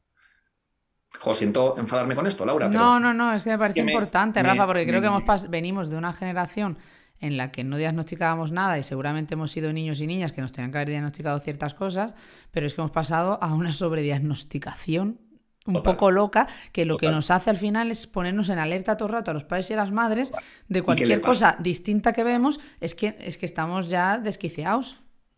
Hemos psiquiatrizado la infancia y hemos medicalizado ya no solamente la infancia, sino la vida. Es decir, que estamos todos de Y todo, pastillas hasta... claro, pero y todo por un estándar Claro, del niño niña claro. perfecto, niño niña feliz, niño niña quieto, tranquilo, no te muevas. Es que es brutal. Claro. Y los deberías. Cuidado con los deberías, es lo suyo, es lo que tienes. ¿Cuántas veces, Laura, todos, tú y yo y todo el mundo, hemos dicho, hombre, es que con 5 años ya deberías, hombre, con Sí. 14 años te lo estás metiendo en la campana de Gauss? Entonces, el papá de este adolescente diagnosticado de TDAH que me dice, Rafa, entonces me tengo que sentar con mi hijo con 14 años a estudiar. Sí, sí, porque tiene un TDAH, lo cual le implica que se desconcentra y que tiene dificultades para los estudios. Hombre, es que con 14 años, olvídate de la edad, olvídate del DNI, olvídate de la edad cronológica. Tu hijo, a pesar de que tenga 14 años, no puede, no sabe, no tiene la perseverancia para estudiar solo. Pues a que se tendrá que sentar con él. Si no eres tú, será tu mujer, y si no, será un profesor particular. Pero él solo no lo va a conseguir porque tiene un trastorno que se llama TDAH. No es que no quiera, es que no puede. Otro de los grandes mitos, ¿no, Laura? Es que querer es poder. Sí. No, lo siento, pero no. Querer no es poder o no es suficiente para poder. Lo siento, pero no. Y Totalmente. estamos, además, amargando a mamás, a papás y a los propios niños, a los propios hijos, con que querer es poder y que tú eres capaz de todo, hijita mía, de todo lo que tú te plantees en esta vida. ¿Cómo? Sí, es que mi hija, con esfuerzo y con perseverancia, no es suficiente esfuerzo y perseverancia. No es suficiente. No es suficiente con querer. Apego seguro. Hacemos una encuesta ahora mismo, Laura. ¿Qué porcentaje de la población quiere que su hijo, que su hija, el día de mañana tenga un apego seguro? Venga, no vamos a decir el 100%, vamos a decir el 99%. Venga, va, dejamos ahí un margen de un 1%. 99% de la población quiere que sus hijos tengan el día de mañana una manera segura y sana de vincularse y relacionarse con los demás. ¿Qué nos dice la investigación? 60% en el mejor de los casos, Laura. Si no un 50 o un 55. ¿Qué está pasando, Laura, con ese, 39%? Del 60% al 99%, ¿qué está ocurriendo con ese 39% que quiere desarrollar un apego seguro en sus hijos y no lo está consiguiendo? Es que son malos, es que son tontos, es que no saben. No, es que no pueden. Quieren, pero no pueden.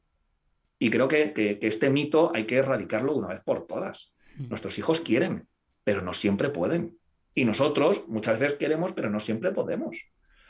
Porque No basta con motivación. Y necesitamos la implicación de toda la sociedad. Eso es. en lo más importante que es la educación de nuestros hijos y nuestras hijas, que es una responsabilidad social. Es que esto no Es solo social, es el claro. futuro, es que es el futuro. Pues con La tribu. esta reivindicación y esta lucha que nos sale a los dos, vamos a por el cuestionario rápido, que aquí es cuando Pedro me pone una musiquita antes de hacerte 10 preguntas rápidas para terminar este super podcast.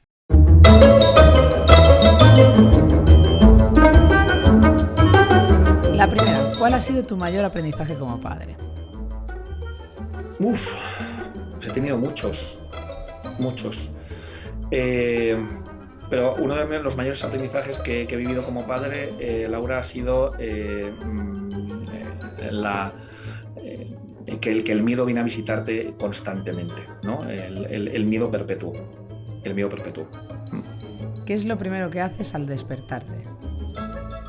Lo primero que hago al despertarme es darle un puñetazo al móvil para apagar la alarma y es lo peor que llevo del día. Lo llevo fatal, lo llevo muy mal. Luego me encanta mi trabajo y disfruto un montón, pero darle un puñetazo al móvil lo llevo muy mal. ¿Un psicólogo necesita ayuda para educar emocionalmente a sus hijos, sus hijas?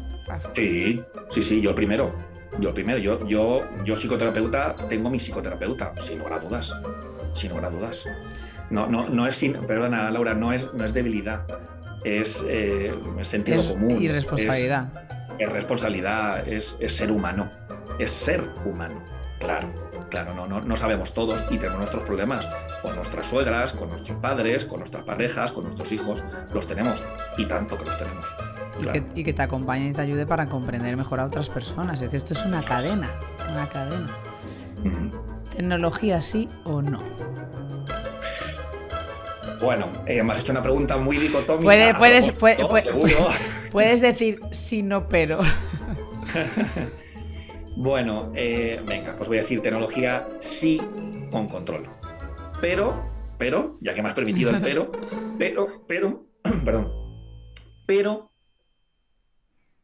tecnología no en la etapa infantil. Hasta los 6 años, 0 pantallas, 0 tecnología. Rafa, es imposible. Dime. ¿Sabes? Es decir, sabes que es imposible porque no depende solo de nosotros, sino del entorno, Sí. No, por supuesto, me refiero a lo que dependa de nosotros. Por supuesto, no podemos entrar en los colegios, por supuesto, no podemos estar a la grecha constantemente con los abuelos. O una videollamada con sus abuelos, sí, ¿no? Sí, no, a ver, cuando digo 0 es tratando de lo menos posible. Sí, por supuesto, una videollamada es una maravilla, es una bendición, sobre todo en confinamiento. Ver una foto que nos hemos hecho, ver un vídeo cortito, ver una película. Mis hijos, voy a repetir, tienen 3-5 años y han visto películas. ¿Contadas con los dedos de una mano? Sí, contadas con los dedos de una mano. En lo que depende de mí. ¿Que han visto también la tele en casa de los abuelos? Sí, claro, pero yo hay circunstancias que evidentemente no puedo controlar. Pero en la etapa infantil, cuanta menos tecnología, o sea, cuanta menos conexión tecnológica, mejor, y cuanta más conexión emocional y humana, mejor. ¿Y por qué? Esto tenemos que alargarlo, no importa. Parada técnica en el cuestionario. ¿Cómo afecta? Se supone, ¿no, Laura? ¿Cómo así? Sí, pero tú y yo me da que rápido poco. Sí, nada, es imposible. ¿Cómo afecta en el cerebro esa tecnología en el desarrollo infantil? A ver, una tecnología moderada, Laura, y esto daría para otro día, ¿no? Pero una tecnología moderada, controlada, con sentido, con presencia de mamá y de papá, no tiene implicación. De hecho, oye, pues es ocio, es divertido, nos reímos y vemos una película y estupendo, claro, y una foto y una videollamada, ¿no? Fenomenal. Pero sabemos de las consecuencias que está teniendo y cada vez hay más clínicas, hay más expertos en adicciones tecnológicas, en adicciones sin sustancias, ¿no? Y bueno, sabemos que, antes que hemos hablado del cerebro, ¿no?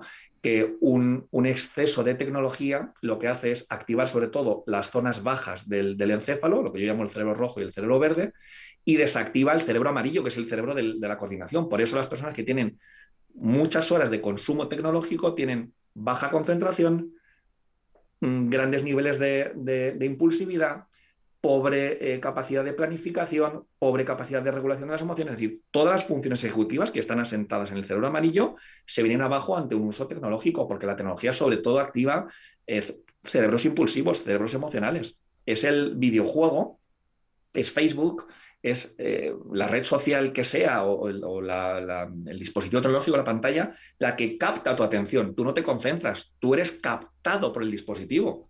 No dejemos que los dispositivos nos capten. Seamos nosotros los que nos concentremos en ellos para buscar algo o para tener una videollamada o para hacer la actividad X. Es que esta parte es muy interesante. Afecta. Otro día hablamos de esto en detalle, Rafa. Genial. Cuando tú Porque, quieras. no, y además no olvidemos que los dispositivos móviles, con la luz que desprenden, con cómo están hechos y es que está tecnológicamente preparado para captar la atención de un niño y de una niña. Claro. Es que realmente Claro. le va a captar. Con lo cual, luego, claro, un niño con el cerebro inmaduro que tiene, pues claro, ¿cómo le dices tú al niño que hasta aquí? ¿No? Claro, es muy difícil. Es muy difícil. Date cuenta, Laura, que en el momento de en los primeros días, primeras semanas, primeros meses de vida, de manera innata, un neonato, un bebé, le captamos la atención de una manera inconsciente, ¿vale? Evidentemente, que es un bebé, de tres maneras: con estímulos visuales, con estímulos auditivos y con movimiento. Lo tiene todo. ¿Vale? Lo tiene todo las tecnologías, claro. Entonces, el dispositivo tecnológico cumple con movimiento, cumple con luz y cumple con sonido. Claro, si es que está todo muy maquinado, si es que mueve millones y millones. Total. Claro. En vez de castigos, puntos suspensivos. Consecuencias naturales. Consecuencias naturales. Una mujer referente para ti, ¿por qué? Una mujer referente para mí. Pues para mí, Marian Rojas es una referente. La admiro mucho, la quiero mucho. Por eso para mí fue una ilusión muy grande que hiciera el prólogo de mi libro. Eso en lo profesional. Y en lo personal, una referente para mí, desde luego, es mi madre. Mi madre, que ha sabido mirarlos incondicionalmente. Qué bonito. ¿Qué es lo que más ha costado a las familias en esta pandemia, Rafa? Nos han costado muchas cosas, ¿no? Hasta incluso nos ha costado divorcios. Yo creo que ha sido conjugar, coordinar las mil y una caras que hemos tenido que tener en casa sin poder salir a pegar un grito, ¿no? Yo creo que el coordinar, Laura, el trabajo, las cosas de casa, los niños, la educación en línea, y luego el no tener válvulas de escape, ¿no? Es decir, el no poder salir a pegar un par de raquetazos en la cancha de pádel, el no poder ir al campo, el no poder ir a ver a los abuelos, es decir, no poder salir, eso ha sido duro. Yo creo que cuando pasen unos cuantos años, Laura, echemos la vista atrás, vamos a decir, Virgen del Amor Hermoso, que dicen en mi pueblo, Virgen del Amor Hermoso, que hemos estado encerrados. Increíble. Y hemos estado encerrados. Es que ha sido muy heavy, ¿eh? Hay que valorar mucho lo que hemos hecho cada familia, porque ha sido brutal. Todos. Desde aquí yo, vamos, me levanto, aplaudo y me quito el sombrero. Lo bien que lo hemos hecho todos, con nuestros recursos, ¿eh? Sí. Con nuestros recursos. Pero lo hemos hecho muy bien los profesores, mamás, papás, los niños, los adolescentes, todos. Vamos, un libro que quieras recomendar, además de los tuyos. Pues yo voy a recomendar El cuerpo nunca miente. Ah, qué bueno, eso, ¿no? ¿De quién es? El cuerpo nunca miente, de Alice Miller. Espectacular. Ojo, lo recomiendo. El título es muy atractivo. Sí. A todos los niveles, porque al final el cuerpo es reflejo de la mente y tantas cosas, Total. Pero es un libro que hay que leer cuando estemos en cierto equilibrio, ¿vale? Porque remueve una barbaridad. Alice Miller remueve mucho. Habla del cuarto mandamiento, que es honrarás a tu madre y a tu padre. Y ahí son todos los mandatos, ¿no? Tienes que honrar. Hayan hecho lo que hayan hecho tus padres, los tienes que honrar. Y eso pesa. ¿Y cómo no voy a ir? ¿Y cómo no le voy a llamar? ¿Y cómo no le voy a decir? ¿Y cómo no le voy a regalar? Claro, eso es cerebro azul, son los mandatos, ¿no? Y Alice Miller habla, ¿no?, de ese cuarto mandamiento, honrarás a tu madre y a tu padre, que es muy difícil despegarse de él, ¿no? Lo vamos a leer ya. Las dos últimas. Un reto que te gustaría cumplir en este 2022. Un reto, pues seguir disfrutando de mis hijos, de mi familia, seguir disfrutando de mi trabajo. Me considero un privilegiado y seguir así para mí ya sería todo un regalazo y todo un reto, claro. No dejar de Sí. disfrutar, es lo que nos mueve al final. Y la última es, si fueres una emoción, ¿cuál serías, Rafa? Pues mira, en este punto en el que estamos, me voy a quedar con la rabia. Me voy a quedar con la rabia.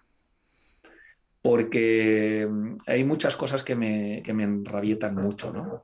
Soy tremendamente crítico con la sociedad.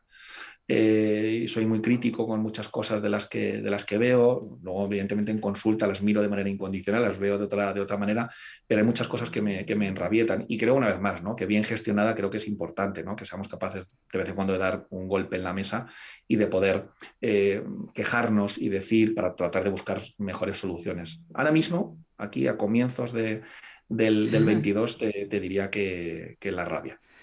Esa rabia que se convierte en acción, esa rabia que se convierte en hacer las cosas y en mover el mundo para cambiarlo y para mejorarlo.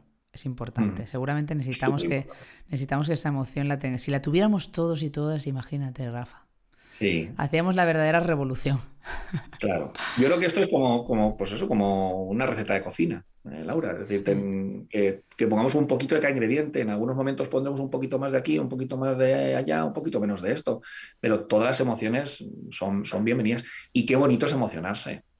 Qué bonito es emocionarse, Laura, hasta incluso pues, cuando uno lo pasa mal y hasta incluso cuando uno va al tanatorio, pero es muy bonito emocionarse. Es que somos seres emocionales, es que somos seres sociales, que necesitamos del abrazo, del amor, del cariño, de los demás. Vivimos en tribu, vivimos en tribu. Pues con estas emociones y con lo bonito que es emocionarse, nos quedamos en este podcast que ha sido un súper podcast. Yo creo que nos llevamos un montón de aprendizajes que, como dices tú del libro este, nos has removido. Nos toca ahora recolocar todo esto que nos has contado y acompañar nuestras emociones primero, las nuestras malas madres, para luego poder acompañarle a nuestros hijos y nuestras hijas. Ha sido un verdadero placer, Rafa.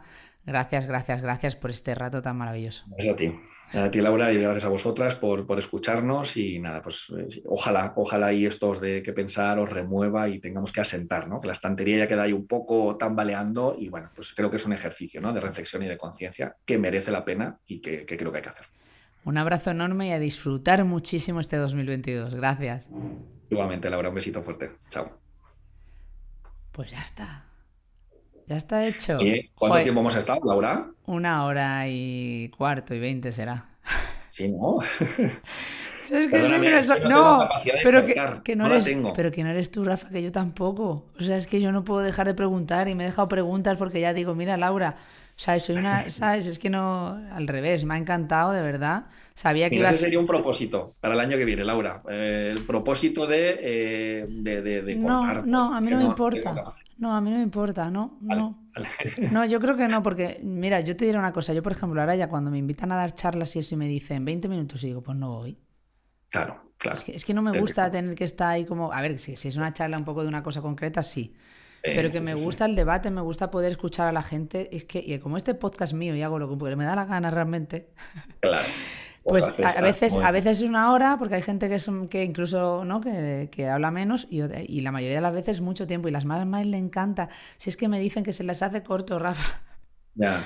No, a mí se me ha pasado volado, pero tenía la sensación de que la hora la habíamos superado, pero sí. Bueno, yo estoy encantado, mientras no me cortes, pues no, al revés, me han quedado millones de preguntas, con lo cual habrá que hacer un remake otra vez más ya adelante. Sabes que yo encantado, Laura, así que cuando quieras, pues Muchas gracias, de verdad. De lo que tú quieras, que para mí es un súper placer y todo lo que sea poder ayudar y poder que la gente le dé vueltas, pues me parece que... No, y aparte de verdad que es que ha sido utilidad, porque no solo ha sido reflexión, has dado claves y vas a ayudar un montón. Y es el primer podcast del año, que es el 10 de enero, así que vamos a empezar a tope con super reto. ¿El 10 de enero sale? Sí, el 10 de enero. O sea que volvemos de las vacaciones a lo grande. Sí. a ponernos retos. Así que nada, mil gracias, Rafa. Gracias a ti. Gracias Un abrazo Te mando un enorme. besito muy fuerte. Pasad buenas, aunque hemos estado hablando de que ya estamos en el 22, total. bueno, os deseo tanto a ti como a Amelia y a la familia pues unas vacaciones y unas navidades estupendas, que descanséis, que disfrutéis y nada, seguimos en contacto. Estamos muy ¿vale? conectados, nos parecemos más de lo que creemos. Nos vincula la rabia y el disfrute. Son cosas que a mí también me identifican. Jo, ¿sabes lo que pasa? Que es que yo me enrabieto muy fácil. Sí. Bueno, yo voy con mi mujer, A mí no lo suelo contar, ¿no? Pero yo voy a los parques, lo paso fatal, Laura. Fatal. Porque claro, empiezo a ver cosas y es como. Y entonces mi mujer empieza, Rafa, tranquilo, es que no puedo. Ya. No puedo. Veo niños que están solos, niños llorando, que los padres están a por uva Ya. y lo llevo fatal. Porque es Claro, y estoy pendiente. es tu trabajo, es tu profesión lo que te Es mueve. mi trabajo y trato de, claro, luego en consulta lo llevo bien porque ya me pongo la bata metafórica y lo llevo bien, pero luego en la vida Es que, sufro mucho. es que tú me llevas, enfado mucho. tú llevas esa gafa puesta. Es como yo con la igualdad, Claro, con la conciliación, voy todo el con- día también. Con las gafas de, claro, no, si es que es normal, ya está. Y luego encima, todo esto está muy reforzado porque como mi mujer es maestra, pues claro, hablamos mucho, ¿no? Todo. Y entonces no sé qué, entonces no sé cuántos, y fíjate, ¿no? Entonces nos gusta mucho, entonces pues se refuerza, pero la rabia bueno, tengo que hacer un ejercicio también, ¿no? De ir gestionándola bien porque lo llevo mal. Lo llevo mal. Que muchas gracias, Rafa. Dale tú. Tienes que salir tú porque yo me quedo a grabar ahora una pequeña Venga, reflexión perfecto. Sí, final. claro que sí. Gracias, Bueno, chao. un besito. Beso, Chao, adiós, Pedro. gracias. Un Chao. abrazo. Chao.